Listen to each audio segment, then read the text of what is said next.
नमस्कार, शाम के 6 बजने को हैं। आप देख रहे हैं आज तक। मैं हूं आपके साथ चित्रा त्रिपाठी। बात पर राजी लेकिन कानून को ना जी। जी हां, किसान आंदोलन को लेकर घमासान लगातार जारी है। इन सब के बीच सरकार के लिए राहत की खबर सामने आई है। 40 किसान संगठनों की आज हुई बैठक में किसानों ने शर्त के साथ बातचीत की बात कही है। 29 दिसंबर को किसान सरकार से बातचीत के लिए तैयार है, लेकिन किसानों ने चिट्ठी लिखकर बातचीत के मुद्दे की शर्त रखी है, जिसमें एक बार फिर से किसान तीनों कृषि कानून को खत्म करने को लेकर अड़े हुए हैं, जिसे खत्म करने की प्रक्रिया को लेकर बातचीत की शर्त रखी है। इसके साथ ही एमएसपी की गारंटी को लेकर भी चर्चा करने की बात कही गई है। यहां पर आपको दिखा रहे हैं चर्चा की जो शर्तें हैं। तीनों कानून रद्द किया जाए, एमएसपी पर कानून गारंटी देने की प्रक्रिया और प्रावधान को सुनिश्चित किया जाए। प्रेस कॉन्फ्रेंस में ये बड़ी बातें कही गई हैं। पराली जलाने के कानून में संशोधन कानून लेकर आया जाए, क्योंकि इससे किसानों को काफी ज्यादा नुकसान होगा। जबकि बिजली के कानून में भी बदलाव किया जाए, इसको लेकर भी लगातार किसान अपनी बात रख रहे हैं। ये प्रमुख वो मुद्दे हैं जिस पर शर्त रखकर चर्चा को तैयार हो गए हैं सरकार के साथ ये तमाम किसान। क्या कुछ कहा गया है आज की प्रेस कॉन्फ्रेंस में किसानों की ओर से, सुनिए। आज मीटिंग में जो हमने फैसले किए हैं वो है हमारा आंदोलन का नेक्स्ट क्या स्वरूप होगा। एक तो पहले मैं सबसे पहले ये बोल दूं कि हमने एक जनरल कॉल दे रखा है जो पूरे देश में इंप्लीमेंट हो रहा है। किसानों के हक में पूरे देश में सैकड़े पक्के धरने लगे हुए हैं, लोग मोबिलाइज हो रहे हैं। एक दूसरा, एनडीए पार्टनर्स को पूरे देश में उनको इलेक्टेड रिप्रेजेंटेटिव को किसानों के डिमांड्स के पक्ष में ले आने के लिए उनके विरोध में जो प्रोटेस्ट वगैरह चल रहे हैं पूरे देश में, अडानी, अंबानी और दूसरे कॉर्पोरेट्स की गुड्स और सर्विसेज का बायकॉट का कॉल ऑलरेडी चल रहा है। ये कंटिन्यू चल रहा है प्रोग्राम, ये किसी पर्टिकुलर डेट का नहीं है। इसके अलावा हमने दिया था 25, 26, 27 को हरियाणा के ये जो टोल प्लाजा है, पंजाब में ऑलरेडी टोल प्लाजा खुले हुए हैं। अभी साथ में जोड़ दिया है कि पंजाब और हरियाणा दोनों के टोल प्लाजे अभी परमानेंटली खुले रहेंगे। नेक्स्ट 28 तारीख को 26 और 27 तारीख को 27 और 28 तारीख को पूरे बॉर्डर के जो हमारे ये लगे हुए धरने लगे हुए हैं, यहाँ गुरु गोविंद सिंह जी के छोटे साहबजादे का जो शहादत दिवस है वो पूरे 5 नाकों के ऊपर मनाया जाएगा। वो शहादत दिवस 2 दिन के लिए 27 और 28 को। इसी तरह 29 को फिर हमने चिट्ठी लिख दिया है सरकार से मिलने के लिए, और 30 तारीख को हमारे राजेंद्र जी डिटेल में बताएंगे। 30 तारीख को हमारे किसान ट्रैक्टर लेके मार्च करेंगे।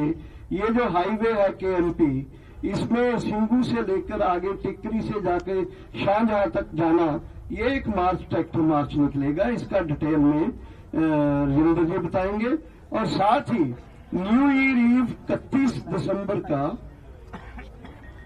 दिसंबर का नया साल आने वाला है। 1 जनवरी को हमने कॉल दिया है दिल्ली के लोगों को, हरियाणा के इर्द गिर्द के लोगों को कि आओ नया साल हमारे साथ इस बॉर्डर्स के ऊपर जो भी हमारा यहाँ लंगर चल रहे हैं, खाने हैं, चाय है, जो भी नाश्ता बना हुआ है, जो भी खाना बना हुआ है, हमारे साथ ये आइए और फर्स्ट ईयर न्यू ईयर को हमारे साथ यहाँ एंजॉय कीजिए 1 जनवरी को 2021 को। ये आंदोलन आगे चले तो हम साउथ इंडिया से महाराष्ट्र, कर्नाटका, तेलंगाना, तमिलनाडु और केरला से हर एक राज्य से 100 ट्रैक्टर लेके हम मार्च करेंगे, दिल्ली तक जरूर पहुंचेंगे। मोदी जी ने तुरंत इस मुद्दे पर ये करना है, मैं इतना बोलता हूँ। हम गांधी व सरदार के स्टेट से आ रहे हैं। गांधी जी ने जैसे नमक का एक सत्याग्रह किया था और नमक उठा के पूरे देश में जब तक कर नहीं उठेगा तब तक मैं वापस नहीं आऊंगा, इस तरीके से पूरे देश के किसानों के 3 कानून के विरोध में पंजाब हरियाणा ने ये शुरुआत की है और ये लोगों ने भी तय किया है गांधी जी के विचार के मुताबिक कि जब तक के 3 कानून वापस नहीं लेंगे तब तक हम यहाँ से हम नहीं उठेंगे। आप महाराष्ट्र में 22 तारीख को बिरला बांद्रा कुर्ला कॉम्प्लेक्स में जो अडानी और अंबानी का बड़ा ऑफिस है उसको 22 तारीख को हजारों हजार किसान और किसान के बेटों ने उसको घेरा था। तो शर्तों के साथ किसानों की ओर से प्रस्ताव अब सरकार को दे दिया गया है। तीनों कृषि कानूनों को रद्द करने की मांग पर ये किसान अड़े हुए हैं और अब उनकी शर्त यह है कि दरअसल सरकार प्रावधान बताए कि इन कृषि कानूनों को रद्द करने के लिए वो क्या करने जा रही है। इसी पर हल्ला बोल में चर्चा की शुरुआत हम करेंगे। कई खास मेहमान इस वक्त हमारे साथ जुड़ चुके हैं, उनका तारुफ आपसे करवा देती हूँ। सुधांशु त्रिवेदी जी, राष्ट्रीय प्रवक्ता भारतीय जनता पार्टी, राज्यसभा सांसद, इस वक्त हमारे साथ मौजूद हैं। रोहन गुप्ता जी, कांग्रेस पार्टी के राष्ट्रीय प्रवक्ता, इस वक्त हमारे साथ जुड़ चुके हैं और हमारे साथ मौजूद हैं कृष्णवीर चौधरी जी, जो कि प्रेसिडेंट हैं भारतीय कृषक समाज के। आप तीनों लोगों का बहुत स्वागत है।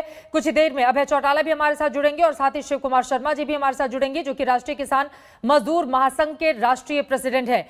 लेकिन शुरुआत सुधांशु त्रिवेदी जी आपसे करते हुए, सरकार के सामने अब प्रस्ताव रखा गया है किसानों की ओर से शर्तों के साथ कि तीनों कानूनों को रद्द करने के लिए आप किस प्रक्रिया को अपना रहे हैं, इसको बताइए।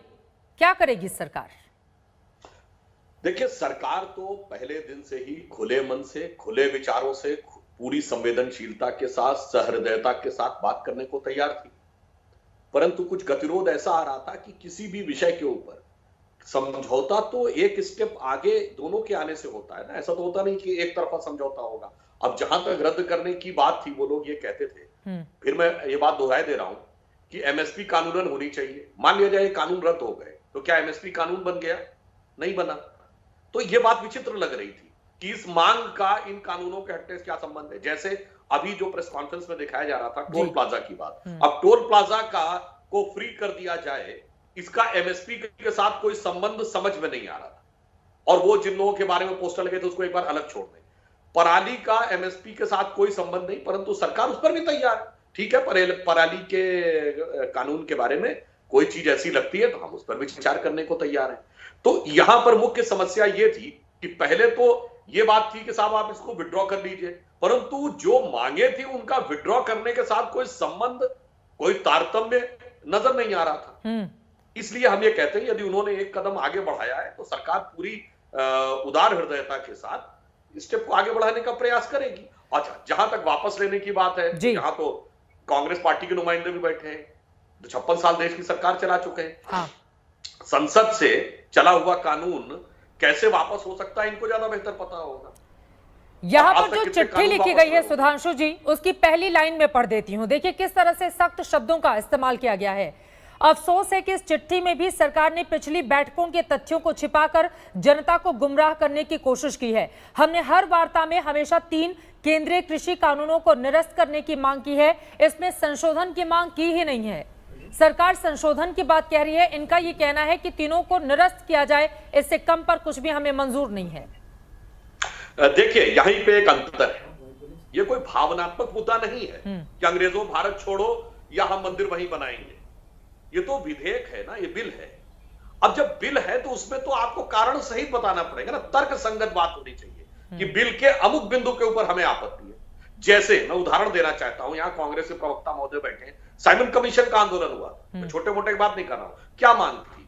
मांग यह थी कि साइमन कमीशन में कोई भारतीय का प्रतिनिधित्व नहीं है, भारतीय का प्रतिनिधित्व होना चाहिए। रोलेट एक्ट का आंदोलन हुआ था, तो क्या था कि भारतीयों पर मुकदमा चलाया जाए, परंतु उसमें जुडिशियल कार्रवाई के बाद ही चलाया जा सकता है। ठीक है, तो ये कोई कारण समझ में आता है। अब आप कहें कि कारण पे हम बात नहीं करेंगे, सीधे विड्रॉ कर लिया जाए, यह बात फिर ये लगती है कि यह तर्क संगत नहीं लगती, और कहीं ना कहीं यह प्रतीत होता है कि कुछ लोग इसका राजनीतिक लाभ उठाने का प्रयास कर रहे हैं। इसलिए एक ऐसी मांग रखो जिसका कोई ना सर दिख रहा हो ना पैर दिख रहा हो। रोहन गुप्ता जी, ये बात तो महत्वपूर्ण है ना कि अगर कोई भी कृषि कानून संसद से पास हुआ है तो उसको सिरे से खारिज कीजिए, इसको हटाइए इससे। और जिन शब्दों का यहाँ पर इस्तेमाल किया है, अंग्रेजों भारत छोड़ो, कि मतलब हम इससे कम पर मानेंगे नहीं। बीच का रास्ता ऐसे में कैसे निकलेगा? अगर सरकार भी अड़ी रही और किसान भी अड़े रहे तो फिर 31वां आज दिन है, न जाने कितने दिन यूं ही बीतते हुए चले जाएंगे। और कल प्रधानमंत्री नरेंद्र मोदी ने खासतौर से कांग्रेस पार्टी को लेकर ही कहा था कि दरअसल इवेंट मैनेजमेंट कार्यक्रम का आयोजन किया जा रहा है किसानों की आड़ में। आप लोगों को भी मौका मिल गया है। देखिए चित्रा जी, जिस प्रकार से हमारे मित्र सुधांशु जी ने रोलेट एक्ट और साइमन कमीशन की बात की, उनके जो पुराने मित्र, उनकी पार्टी के पुराने मित्र आज़ादी के पहले के, उनकी उन्होंने याद कर दी। और जैसे रोलेट एक्ट और साइमन कमीशन की जो साइमन गोबैक हुआ था, वैसे ही ये 3 काले कानूनों का भी हाल होने वाला है।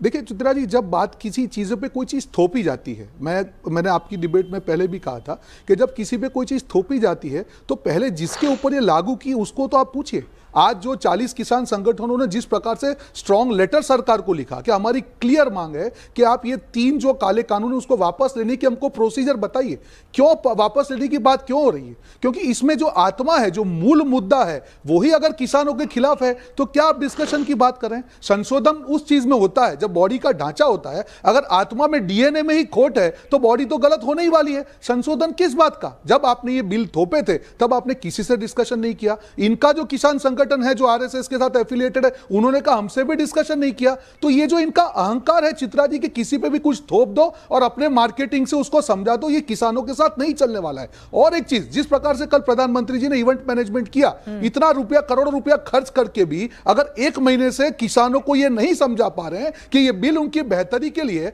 आदमी को सफाई ज्यादा जब भी देनी पड़ती है तब वो झूठ बोलता है। लेकिन ये भी तो हो सकता है ना रोहन गुप्ता जी, कल मार्केटिंग लग रहा था कि हम ये 3 सीधे ये कहा जाना कि संसद से ये कानून पास हुआ है, इसको निरस्त करे सरकार, इससे कम पर हमें मंजूर नहीं है। ये बात भी कहीं से जायज नहीं, क्योंकि संसद को ये अधिकार इस देश की जनता देती है और मोदी सरकार को तो 14 के मुकाबले 19 में किसानों के 8% ज्यादा वोट पड़े। वो इसी आधार पर पड़े होंगे यकीनन कि आप हमारी बेहतरी की दिशा में कुछ राह तय कीजिए। उसके बावजूद अगर संसद से कोई कानून पास होता है तो सीधे उसको निरस्त किए जाने की बात क्यों की जा रही है? क्या उसमें कोई भी एक प्रावधान ऐसा नहीं है जिसको लेकर किसान कह पाए कि हाँ ये हमारी बेहतरी के लिए है? बिल्कुल चित्रा जी, आपने बहुत सही बात की। और यही अन्नदाता का भी, अगर गुजरात के एक किसान थे नितिन पटेल करके, उन्होंने कहा कि मोदी जी अब धनदाता की गोद से उठ के अन्नदाता की गोद में बैठिए, क्योंकि आप जो गद्दी पे बैठे हैं वो अन्नदाता के कारण है, धनदाता के कारण नहीं है। यही किसानों का दुख है कि आप जब ये थोप देते हैं चित्रा जी, तब आपको भी उनको सवाल पूछना चाहिए था कि आपने क्या डिस्कशन किया। रातों रात 8 बजे भाइयों और बहनों करके नोटबंदी थोप दी थी, वो भी प्रोसीजर फॉलो नहीं हुई। रातों रात जीएसटी डाल दिया, उसमें भी प्रोसीजर फॉलो नहीं हुई। जब लॉकडाउन लगा दिया, उसमें भी नहीं हुई। जब इन्होंने लोकतंत्र को तोड़ने का ही जब मन बना लिया हो, जब किसानों के ऊपर कोई चीज थोप दी है, अब किसान बोल रहा है कि जो लॉ हमारे लिए बने ही नहीं है उसको आप वापस लीजिए, उसमें जवाब दीजिए। बिना किसानों की सहमति के लिए आप लोग लेकर आए, इस वजह से यह हाल है। देखिए, अगर ये कह रहे हैं तो कल प्रधानमंत्री जी ने पूछा है, ये केरल में एपीएमसी एक्ट हटाया है, थोपा है क्या? थोपा है तो काहे नहीं अब लागू कर दे रहे हैं? कौन सा तर्क है कि केरल में एपीएमसी नहीं होना चाहिए, नहीं होना चाहिए? देखिए, मैंने बोला नहीं था, आपके अपने टर्म पे बोलिए। पंजाब में आपने बड़े बड़े उद्योगपतियों को खुद ही दे रखा है। नेस्ले और पेप्सी दुनिया की बड़ी बड़ी मल्टीनेशनल 40-40 साल से काम कर रही हैं। वो अगर किसानों को खाए जा रही हैं तो भगा के बाहर क्यों नहीं किया? और अगर किसानों को उनसे लाभ हो रहा है तो दूसरी जगह पे वंचित क्यों नहीं किया? और रोहन जी, आज तो सोशल मीडिया का जमाना है ना। जिन किसानों ने बात किया था उसमें अरुणाचल प्रदेश से लेके, तमिलनाडु से लेके, तेलंगाना से लेके आपके महाराष्ट्र तक, उत्तर प्रदेश, सभी के थे। आपका जिन राज्यों में शासन है, कहां किसान जो है वो आंदोलन कर रहा है? होता तो आपने सोशल मीडिया पाठ दिया होता। राहुल गांधी ट्वीट करके टिटिया दिए होते एकदम कि देखिए साहब वहां ये हो रहा, वहां हो रहा है। इसलिए मैं कह रहा हूं, अगर आपको लगता है कि सिरे से खारिज करने वाली बात है तो एक बार विनम्रता से, ईमानदारी से कहिए कि मेरा हृदय परिवर्तन हो गया। पहले हम केरल में लागू करवाएंगे, पंजाब में हम फल और सब्जी में लागू करवाएंगे, और 2019 के अपने घोषणा पत्र के बिंदु क्रमांक 17 को विड्रॉ करते हैं। उसके लिए हम माफी मांगते हैं कि हमने गलत किया। आगे से हम जो लिखें उस पर भरोसा मत करिएगा। हम परिस्थिति के अनुसार मौका देखकर अपना निर्णय बदलते हैं। और हम एक और बात कहूंगा, इस देश की एक बार संवैधानिक प्रक्रिया क्या है कि जब कोई सरकार चुन के आती है, संसद 5 वर्ष के लिए होती है। अगर आप हर विधेयक का सड़क के ऊपर निर्णय होगा तो आप सोच लीजिए कि बाबा साहब अंबेडकर ने जो संविधान बनाया था, जो संविधान सभा बैठी थी जिसमें आपके तमाम बड़े बड़े नेता थे, वही इस प्रक्रिया के तहत निर्णय संभव है क्या? कि हर विधेयक के ऊपर, अभी आपने कुछ दिन पहले सीए को लेकर किया था, पूरे देश में समर्थन करने लगे आप। नहीं, भाई सुधांशु संसद जी, के अंदर आप बोलिए। किसान संगठनों से परामर्श किया गया था कानून को लेकर या नहीं किया गया था? हाँ, वो भी हम बताते हैं। हमने जब अपने घोषणा पत्र में लिखा, 15 साल से परामर्श हो रहा है। जब संकल्प पत्र में लिखा तो हमने सभी विषयों के ऊपर 3 करोड़ से अधिक राय ली थी, भिन्न भिन्न विषयों के ऊपर। तो हमारा एक एक बिंदु परामर्श करके फीडबैक सिस्टम के द्वारा था। तत्कालीन अध्यक्ष अमित शाह जी ने इस बारे में बहुत विस्तार से जानकारी दी थी। आप सब लोग आए थे जिस समय उसकी लॉन्चिंग हुई थी, क्योंकि वो हमारे घोषणा पत्र समिति के अध्यक्ष राजनाथ जी थे, और जब घोषणा पत्र जारी हुआ तो इस प्रक्रिया का विवरण अमित शाह जी ने दिया था, जो उस समय हमारे राष्ट्रीय अध्यक्ष। ठीक है, जवाब कैसे किया? अब इनसे पूछिए कि इन्होंने जो लिखा था, इनको आसमान से इल्हाम हुआ चित्रा था जी, या कलम मैं में जवाब कोई दे एक दूं, द्रुतगति आ जवाब गई दे जिससे दूं। लिख दिया? रोहन गुप्ता जी, ये बात तो महत्वपूर्ण है ना, 2019 के घोषणा पत्र में आप शामिल कीजिए, 2020 में किसानों की आड़ में आप अपनी राजनीति चमकाइए, ये कहां तक जायज है? और वो केरल का बार बार एग्जाम्पल दे रहे हैं। बिल्कुल नहीं। देखिए चित्रा जी, मैं पूरे मुद्दे सारे जवाब दे दूं इनके। उन्होंने कहा राहुल गांधी के बारे में, अरे भाई साहब, जब राहुल गांधी बोलते हैं ना तब आपके 4 बेरोजगार मंत्रियों को काम मिल जाता है। काम तो और कुछ है नहीं। ये Piyush Goyal mister gravity minister, वो तर्क की बात कर रहे हैं। अरे आप किसानों को 1 महीने से अपने बिल का तर्क नहीं समझा पाए, आप लोग कौन से मुंह से तर्क की बात कर रहे हैं? भाई साहब, यहाँ पे मुद्दा उद्योगपतियों की बात नहीं है। देश के विकास के लिए उद्योगपति भी जरूरत है, पर आप जो एविडेंट पावर अपने जो धनदाताओं को दे रहे हो उसके सामने प्रॉब्लम है। आप बात की आपने एपीएमसी की, आप बिहार का भी एग्जाम्पल दे दीजिए। 2006 में आपकी साझा सरकार, आपको वहां पे जब आपकी सरकार बनी, एपीएमसी एक्ट हटा दिया, वहां से 60 लाख टन में से सिर्फ 5000 टन की खरीदी हुई, और आज का वहां का किसान, सारे रिपोर्ट उठा के देख लीजिए क्या हाल किया। किसान यही चाहता है कि पूरे देश में उसका हाल ना हो, और आप भरोसे की बात कर रहे हैं। कौन से भरोसे की बात कर रहे हैं भाई साहब? जो नीतीश कुमार के साथ अभी आपने सरकार बनाई है, उसके 6 एमएलए आपने कल तोड़ लिए। आपके एलआई आप पे भरोसा नहीं कर सकते हो, और किसान से चाहते हैं कि आप पे भरोसा करें। पूरे देश ने आप कीमत भुगत रहा है। वो नोटबंदी की बात हो, जीएसटी की बात हो, कोरोना की बात हो, हर जगह आपने धोखा किया, और आप बोल रहे भरोसा कीजिए। कोई भरोसा नहीं करेगा। भरोसा क्यों नहीं करेगा? कि जब आपकी बात आती है एमएसपी की, जब आप अपना ऑर्डिनेंस लेके, आप लॉ लेके आते हैं, तब वहां पे जब जो प्राइवेट प्लेयर्स को जो सेल की बात है, वहां पे आप एमएसपी का कोई उल्लेख नहीं करते। जी, मैं आपके पास आऊंगी, लेकिन रोहन जी जल्दी से एक और सवाल का जवाब। सुधांशु जी ने यह भी पूछा है कि अगर आपके शासित राज्यों में कहीं पर भी किसान हंगामा कर रहे होते तो आप लोगों की ओर से न जाने कितनी तस्वीरें देश के सामने रखी जाती। इस तरह के उदाहरण तो देखने को नहीं मिल रहे हैं, ये बात भी सच है। मैं आपको बता दूं, जो मैं बिल्कुल, चित्रा जी, अभी अगर आपने प्रेस कॉन्फ्रेंस सुनी हो, वहां गुजरात के किसान, जहां पे भाजपा का शासन है, नितिन पटेल, उन्होंने कहा कि हमारे जवानों को हमारे खिलाफ किया गया, हमको बॉर्डर पे रोका गया, अगर हमको नहीं रोका जाता तो लाखों की संख्या में लोग यहां पे बैठे हैं। ये दूसरा चित्र है भाजपा का कि किसी भी प्रकार से दमन करके आंदोलन दबाओ, खोल दे, छोड़ दे, जवानों को फ्री करे, आप उनको मालूम चलेगा क्या हाल हो रहा है उनका। ठीक है सुधांशु जी, आप जवाब जरूर दीजिएगा। कृष्णबीर चौधरी जी बहुत देर से हमारे साथ जुड़े हुए हैं, और शिव कुमार शर्मा उर्फ कक्का जी भी हमारे साथ जुड़ चुके हैं, जो कि नेशनल प्रेसिडेंट है राष्ट्रीय किसान मजदूर महासंघ के, और उन 5 सदस्यों में भी ये शामिल है जो सरकार के साथ लगातार बातचीत कर रहे हैं। उनसे हम जानेंगे जैसे ही वो हमारे साथ कनेक्ट हो जाते हैं। लेकिन कृष्णबीर चौधरी जी, सीधे आपका रुख करते हुए, आपने कहा कि 15 सालों से सरकार तैयार कर रही थी, यानी कि इसमें से 6 साल निकाल लिए जाए मोदी सरकार के और उसके पहले यूपीए सरकार के। आपने कहा कि 15 सालों से किसानों की बेहतरी की दिशा में एक नए कानून की बात कही जा रही थी और उसको इंप्लीमेंट करने का काम इस सरकार ने किया है। क्या ऐसा है? 2005 में स्वामीनाथन कमीशन की बैठक में इस पर चर्चा शुरू की गई थी, जिसमें मैं भी था, महेंद्र सिंह टिकैत भी थे, और कामरेड अतुल अंजान जो सीपीआई से थे उस कमीशन में सदस्य थे। उस समय स्वामीनाथन जी ने कई बैठकें ली, देश के अलग अलग प्रदेशों में बैठकें करी, और उसमें बात ये हुई कि आखिर किसान को बाजार में कैसे खड़ा हो, बाजार कैसे खोला जाए। उसमें बात ये हुई कि कॉन्ट्रैक्ट फार्मिंग पे कैसे आगे बढ़ा जाए, किस तरीके से सुधार की प्रक्रियाएं की जाएं। उसमें एग्रो प्रोसेसिंग की बात हुई, स्टोरेज की हुई, कूलिंग चेन की हुई।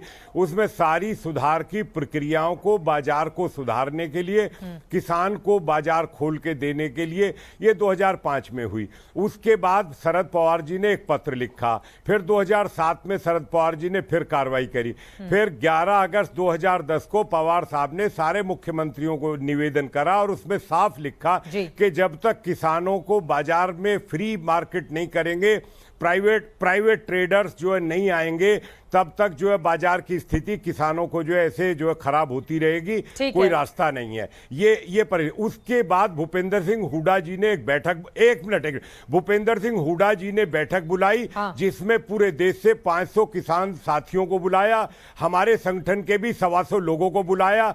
उस कमेटी में विस्तार से उन्होंने सबसे चर्चा की, उन्होंने रिपोर्ट दी, उन्होंने कहा कि बाजार खोलना सबसे बड़ी जरूरत है, कॉन्ट्रैक्ट फार्मिंग जरूरत है। उसके बाद जो है फिर 8 मुख्यमंत्रियों की कमेटी बनी, जिसके भूपेंद्र सिंह हुड्डा जी चेयरमैन बने।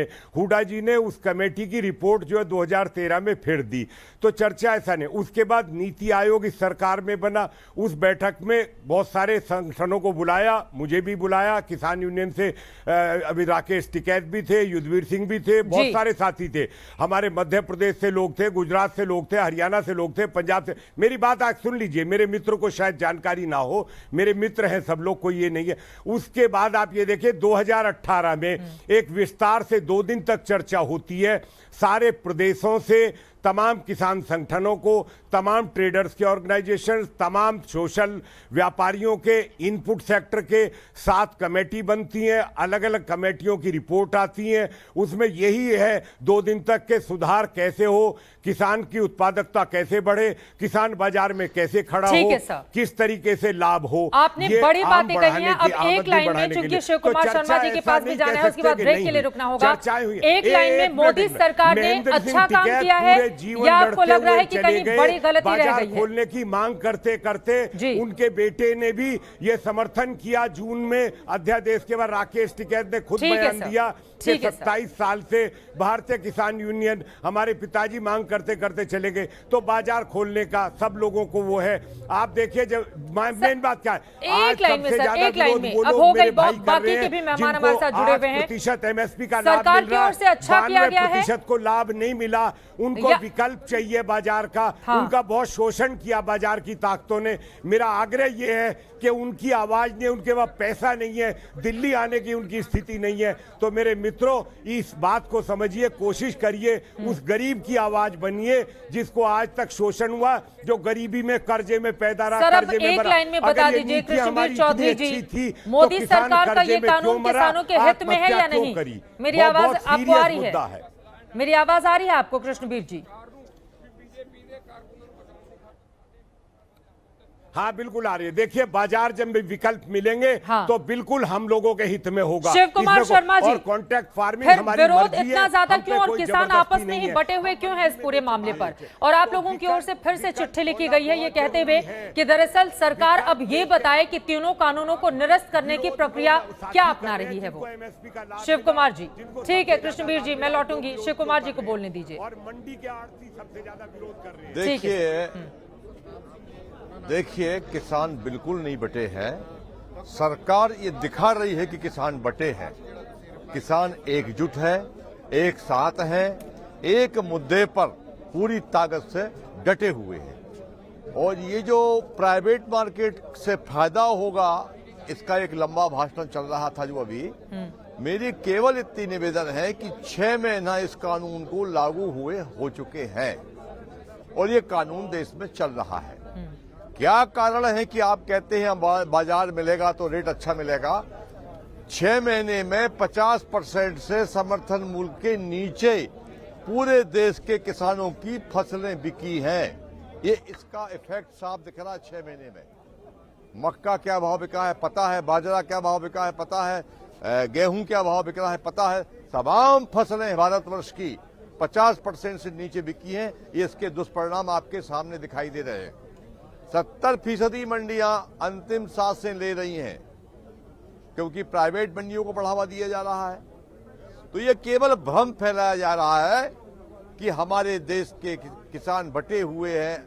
ये जो दरबारी और सरकारी लोग जो हैं, ये सरकारी भाषा बोल रहे हैं। कीटनाशक कंपनियों के कर्मचारी, एम्प्लॉइजों को दिखाकर किसान नेता दिखाया जा रहा है, जिनको हमने चिन्हित किया है फोटोओं में।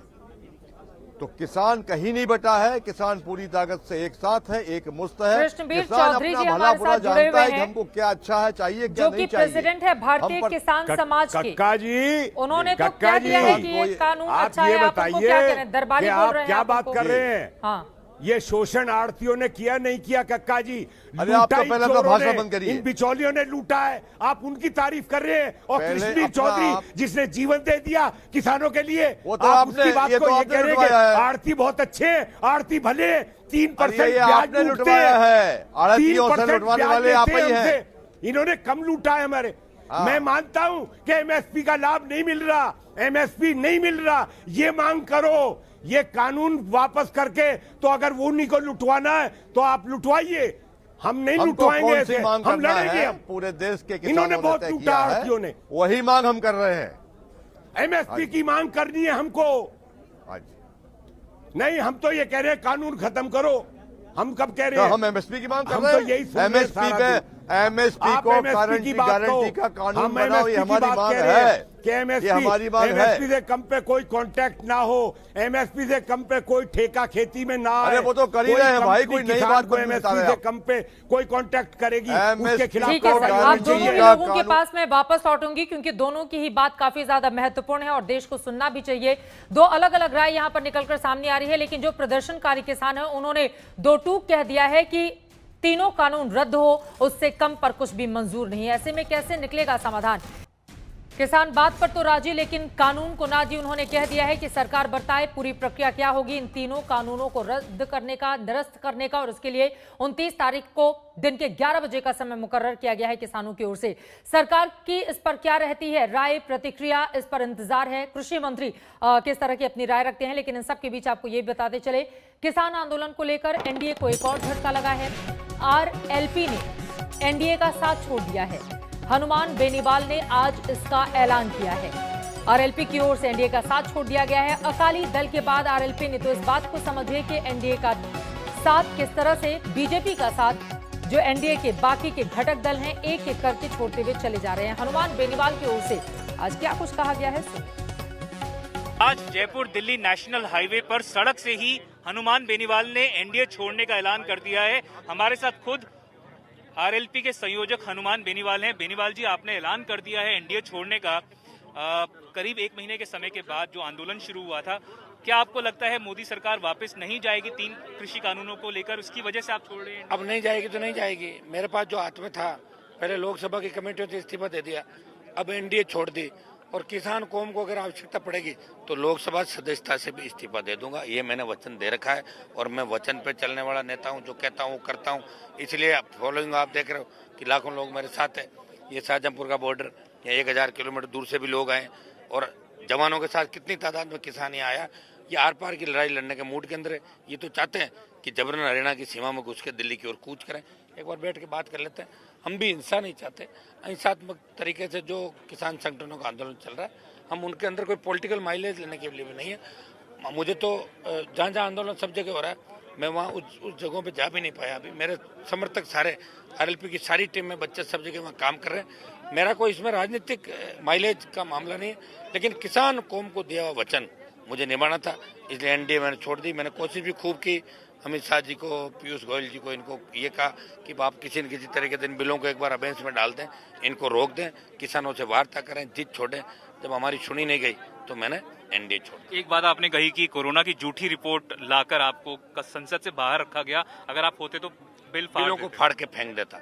आगे भी अगर मैं अंदर रहूंगा और मुझे लगा कि कोई किसान विरोधी बिल आया तो मैं विधानसभा से 5 बार निलंबित हूँ। मेरे नाम रिकॉर्ड है, लोकसभा के अंदर भी आप देख लेना। मैं आगे तो सर कैसे पता लगा आपको कि कोरोना की रिपोर्ट झूठी है? वो तो मैंने तुरंत टेस्ट कराए ना, उसी दिन कराते 3 टेस्ट कराए मैंने, तीनों टेस्ट नेगेटिव थे, और फिर लोकसभा ने भी 2-3 दिन बाद वापस मुझे नेगेटिव करार दिया, इसलिए पता लगा। तो दिल्ली कूच के बारे में अभी आज ही फैसला अभी तय कर रहे हैं 5-7 मिनट में। तो ये थे हनुमान बेनीवाल कहते हुए कि वो एनडीए छोड़ चुके हैं और अगर नौबत आई तो वो लोकसभा सदस्य के पद से भी इस्तीफा दे देंगे। कैमरा पर्सन निखिल शर्मा के साथ मैं देवंकुर वधावन, जयपुर दिल्ली नेशनल हाईवे से आज तक के लिए। हनुमान बेनीवाल की ओर से सुधांशु त्रिवेदी जी, ये कहा गया है कि अगर संसद में मेरी मौजूदगी होती तो मैं कानून फाड़ देता। एनडीए का यानी कि बीजेपी का आपका साथ छोड़कर अब वो बाहर चले गए।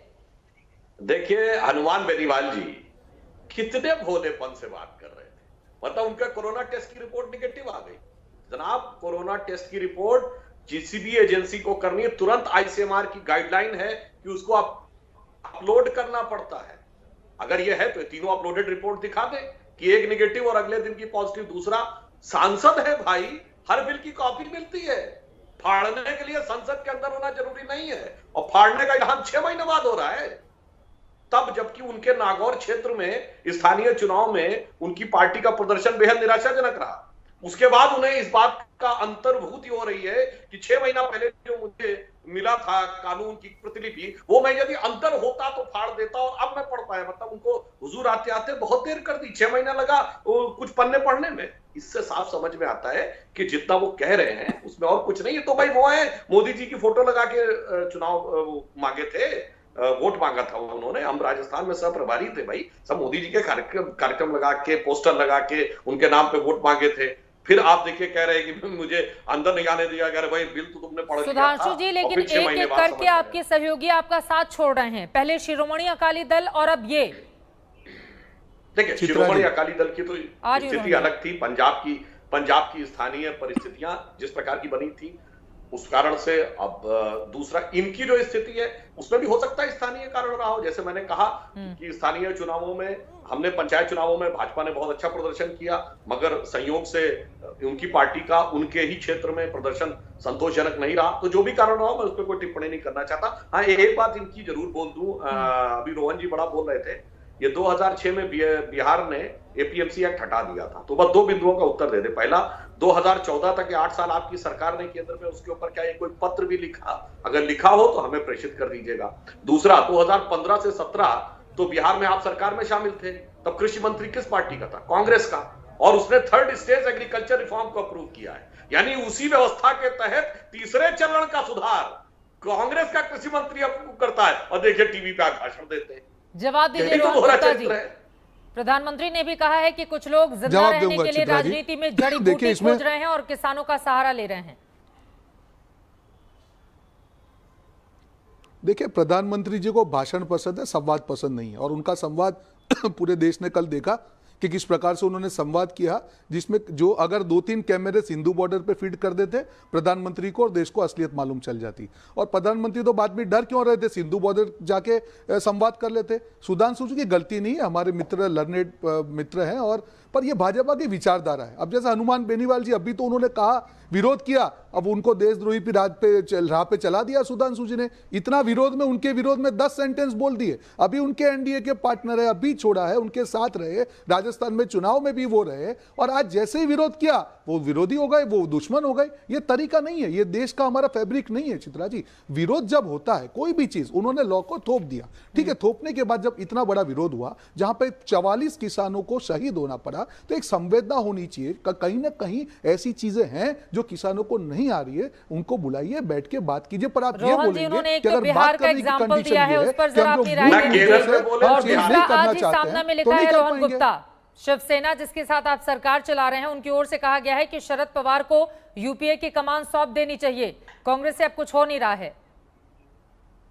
उनके सहयोगी ज्यादा नजर आ रहे हैं, आपके सहयोगी भी आपको सलाह दे रहे हैं। कल जैसे राहुल जी ने, मैं बताऊं आपको, हाँ। चित्रा जी, उस पे भी मैं आपको जवाब दे दूं। हमारे सहयोगी ने जो भी कहा, राहुल जी जैसे ही बोलते हैं, जैसे 2 दिन पहले हुआ, क्यों बीजेपी के सारे मंत्री, पीयूष गोयल, सब तिल मिला गए? क्यों? अगर आपको लगता है कि राहुल गांधी जी के बोलने का असर नहीं है, तो क्यों सारे मंत्रियों को बोलना पड़ता है? सब जानते हैं कि असलियत क्या है। हम लड़ेंगे चित्रा जी, आप कुछ भी बोलेंगे, हम लड़ेंगे, किसानों के साथ हम खड़े हैं, और जब तक किसानों के साथ अन्याय होता रहेगा, कांग्रेस पार्टी की विचारधारा है, जो साइमन गोबैक हुआ, जो रोलेट एक्ट हुआ, दांडी मार्च हुई, यही आंदोलन कांग्रेस की शान है, देश की आत्मा है। कांग्रेस फाउंडेशन डे है 28 तारीख को, प्रण लेता हूं एज अ कांग्रेसी, जब तक हमारे देश पे वार होता रहेगा हम लड़ते रहेंगे। आप नोटबंदी थोपिए, आप जीएसटी थोपिए, आप किसान के लिए बहुत जरूरी है कि विपक्ष मजबूत हो, हम लड़ते रहेंगे। लेकिन सामना ने जो सवाल खड़े किए हैं आपकी शिवसेना ने, उस पर जल्दी से जवाब दे दीजिए। बाकी के 2 हमारे किसान नेता मौजूद हैं, उनके पास मैं तुरंत जाऊंगी, एक बार उस पर भी जवाब, और बिहार पर भी तो कुछ बोलिए। देखिए ऐसा है, हाँ बिल्कुल जवाब दूंगा मैं। ऐसा है, देखिए उनका अपना व्यू हो सकता है। आज एक चीज सुन लीजिए, वहां पे जो साझा सरकार है वो कांग्रेस के कारण साझा सरकार बनी हुई है। आज भी राहुल गांधी जी जब बोलते हैं, जब विरोध करते हैं, सारे जो भाजपाई नेता है सब खड़े हो जाते हैं। 4 नेताओं के तो अलार्म बज जाते हैं 6 बजे, भैया तुम्हारी नौकरी आज दिहाड़ी बनेगी, राहुल जी बोले हैं जरा भागो उठ के, बाकी तो उनके पास कुछ काम नहीं। ये पीयूष गोयल, ग्रेविटी उनको मालूम नहीं है, और यहाँ पे आज ज्ञान बांट रहे, तर्क की बात करें। अरे भाई साहब, जो आप रजाई ओढ़ के सो रहे हो, जो किसान रोड पे बैठा है उससे तर्क की बात करो। आज आपने किसान ने आपको जोरदार तमाचा मारा है। 40 संगठनों ने, जो गुजरात के संगठन, सब देश के सारे संगठनों ने कहा अहंकार छोड़ो नहीं तो गद्दी छोड़ो। कब तक आप बेशर्मी से अपने अहंकार से चिपके रहोगे? अगर गलती हो गई है माफी मांग लो और ये लॉ वापस ले लो और किसान से डिस्कशन करो। ऐसे नहीं होता है। आपका जो कारसा है अपने धनदाताओं के लिए देश के किसानों की आय को देना, किसान माफ नहीं करेगा। सुधांशु जी जल्दी से जवाब हाँ, बस एक लाइन में। हाँ। केरल पे काका गागा कहते हैं ना, का नहीं निकला मुंह से। बिहार पे बा नहीं निकला मुंह से। घोषणा पत्र पे घा नहीं निकला मुंह से। फल और सब्जी पे पंजाब में हटा रखा एपीएमसी में, उस पे मुंह में दही जम गया। बाकी आए बाएं साइंस। मैंने तो 4 तथ्य पूछे, किसान से नहीं आपसे पूछ रहा हूं। एक भी चीज का तर्कसंगत तथ्यात्मक जवाब आप नहीं दे पाए। और रही बात इसकी, राहुल गांधी जी बाहर निकलते हैं, अरे वो तो अध्यक्ष पद छोड़ के सबसे अरे भाई साहब आप कब तक सवाल पूछते रहेंगे? आप सरकार में जब छोटे थे, सुधांशु जी तभी तो जवाब दीजिए। जाता था लो आपने थोपे हैं, हमने नहीं थोपे हैं। कब तक सवाल पूछेंगे? जवाब तो दीजिए। क्यों 44 किसानों को शहीदी देनी पड़ी? क्यों किसान बैठा हुआ है? क्यों आज 40 संगठनों ने आपको थप्पड़ मारा? क्यों आपका अहंकार इतना बड़ा है? क्यों आपके साथी छोड़ के जा रहे हैं? क्यों आप किसी को नहीं संभाल पा रहे हैं? कब तक अहंकार करते रहेंगे? कब तक देश से धोखा करते रहेंगे? एक पराकाष्ठा हो चुकी है। जैसे अंग्रेजों का अहंकार नहीं चला, वैसे ही आपका भी नहीं चलेगा। आप डिवाइड एंड रूल छोड़ दीजिए। किसानों को आपने आतंकवादी तक कह दिया। शर्म नहीं आती है आपको? आपको शर्म आनी चाहिए। आपकी पार्टी को शर्म आनी चाहिए। किसान को, अन्नदाताओं को आपने आतंकवादी कह दिया। जय जवान जय किसान की बात आज जवान को किसानों को लगवा दिया। क्या देश को मालूम नहीं चलता है? सुधांशु जी जल्दी से। इन किसान के बेटे जब सीआरपीएफ के जवान दंतेवाड़ा में मारे गए थे तो जश्न मनाया गया था जेएनयू में। आपकी सरकार थी, क्या एक्शन लिया था? इन्हीं सुरक्षा बलों के जवानों। अरे छोड़िए अभी यहाँ की बात कीजिए। आज की बात, नितिन पटेल किसान है गुजरात का, उसने कहा कि अपने जवान और किसान को सामने खड़ा कर दिया। अरे छोड़िए ये सब, बहुत हो गया आपका। आपका राष्ट्रवाद भी लोगों ने देख लिया, आपका देश में भी देख लिया। दोनों फर्जी है। अब देश के अन्नदाता को आप रोड पे बिठा रहे हैं और अब क्या बात कर रहे हैं? अगर देश का अन्नदाता रो रहा है, देश का व्यापारी रो रहा है, देश का युवा रो रहा है, देश की महिला रो रही है, कौन सी भारत माता की बात कर रहे हैं? ठीक है, बाहर निकलते हुए अब सीधे शिव कुमार शर्मा जी पर आपका रुख करते हुए। ठीक है सर, मुझे पता है कि ये जो बीजेपी वर्सेस कांग्रेस की लड़ाई है ये खत्म नहीं होगी कभी। सीधे आपका रुख करते हुए शिव कुमार शर्मा जी, बीजेपी के सरकार के तेवर से लगता नहीं है कि वो तीनों कानूनों को निरस्त करेगी। अब तक की जो स्थिति बनती हुई दिखाई दे रही है, अगर ऐसा हुआ तो फिर आप लोग आगे क्या करेंगे?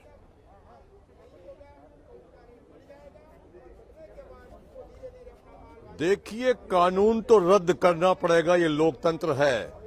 उनके मंसूबे जो भी हो हमारे बहुत मजबूत है। हम इसके लिए कितना भी हमको लड़ना पड़ेगा, पूरे राष्ट्र को हम कॉल करेंगे, पूरे भारत में इसको जन आंदोलन के रूप में ले जाएंगे। हमारी रणनीति बहुत साफ है। सरकार जरा सा विपक्ष है, केवल 44 सांसद 50 के आसपास होंगे, हमको पता नहीं है, मगर जो भी कुछ होता है विपक्ष के हिस्से में डाल देती है। इतनी कमजोर सरकार है क्या ये कि इतना सा विपक्ष पूरे देश में तूफान खड़ा कर सकता है क्या? मगर हर चीज विपक्ष के नाम पर नहीं डाले, सरकार आत्मचिंतन करे। हम अपनी मांग पर अडिग हैं। हमको जितने साल भी लड़ना पड़ेगा, हम उतनी ताकत से आए हैं और लड़ेंगे। ठीक है सर। चाहे हमारे घरों में शादियां हो, विवाह हो, जो भी कार्यक्रम हो, हम सड़क पे करेंगे। मगर ठीक है, पूरे देश कुल मिलाकर अभी तक की स्थिति ये बताती है, तू डाल डाल तो मैं पात पात। यानी कि एक तरफ किसान अपने रुख पर अड़े हुए हैं, वहीं सरकार के भी मिजाज से लगता नहीं है कि वो तीनों कृषि कानूनों को रद्द करने पर हाल फिलहाल कोई फैसला लेगी। ऐसे में बीच का रास्ता, समाधान कैसे निकलेगा, गतिरोध कैसे टूटेगा, ये अपने आप में बड़ा सवाल है। 29 दिसंबर को सुबह 11 बजे किसानों ने सरकार के साथ बातचीत का एक बार फिर से ऑफर दिया है। ऐसे में बातचीत के जरिए क्या कोई समाधान निकल पाएगा? फिलहाल तो ऐसा लगता नहीं, क्योंकि किसानों ने दो टूक एक बार फिर से कह दिया है कि तीनों कृषि कानूनों को रद्द करने से कम पर उनको कुछ भी मंजूर नहीं। सरकार बीच का फॉर्मूला क्या लेकर आएगी, इस पर लगातार रहेगी आज तक की नजर। एक छोटे से ब्रेक के बाद हम फौरन लौट रहे हैं, आप देखते रहिए आज तक। नमस्कार, मैं हूं अंजना ओम कश्यप। हमें उम्मीद है ये वीडियो आपको पसंद आया होगा। लेटेस्ट खबरों के लिए यूं ही देखते रहिए आज तक, और इस वीडियो के पसंद आने पर लाइक, शेयर एंड सब्सक्राइब करना ना भूलें।